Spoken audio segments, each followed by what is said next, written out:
get analysis now with Michael Bociurkiw. He's a senior fellow with the Atlantic Council's Eurasia Center and joining us from Ukraine's capital, Kiev. Michael, it's always good to speak to you. So when it comes to this war, we've focused a lot on the military aspect, the weapons still needed by Ukraine, what either side is doing here. And we heard there from both our correspondents. But I want to start with the human cost, because it's certainly taken a toll and there have been casualties on both sides. And for Ukraine, it's had mass displacement, both internally and as people moving to parts of Europe as refugees.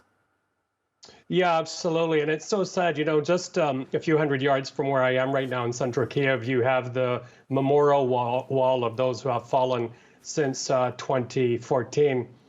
They've actually run out of space. There's no more room to put any more photos. And a bit further on, there's a sea of flags, denoting every civilian and soldier that has died, as far as I can see. I visited some cemeteries in Ukraine, in Western Ukraine, and they are bursting. So the question there is how many soldiers have died, how many civilians have died, but we know anecdotally that the price has been very, very high.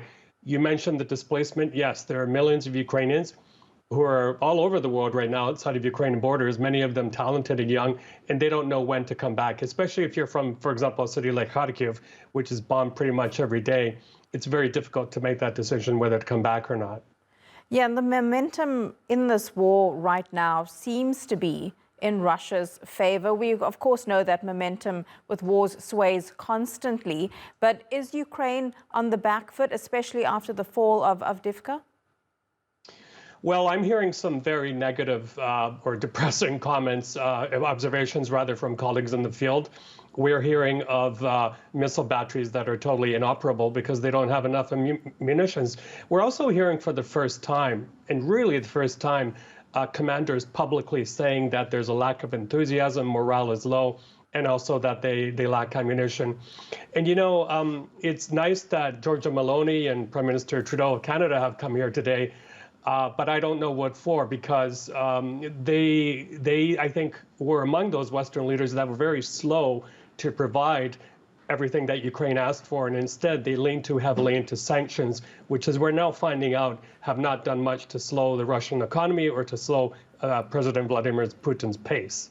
Yeah, the IMF saying that the Russian economy will actually continue to grow despite this war. In the immediate few weeks and months, when this war started, we saw large parts of the world affected because of the supplies of grain being disrupted. As we now enter the third year, how's this conflict going to further affect the rest of the world?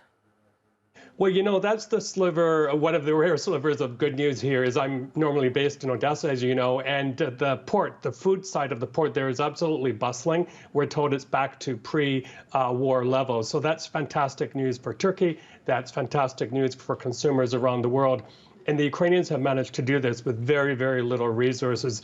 These stealth maritime drones that have really put a dent in the Black Sea fleet. But on the battlefront, we're not sure what to expect. And as you well know, Ukraine has still not the ability to close all of its skies to incoming drones and Russian missiles. So that's a big problem as well. Okay, it's always good to get your analysis. Michael Bociurkiw live to us there from Kiev. Thank you. Thank you.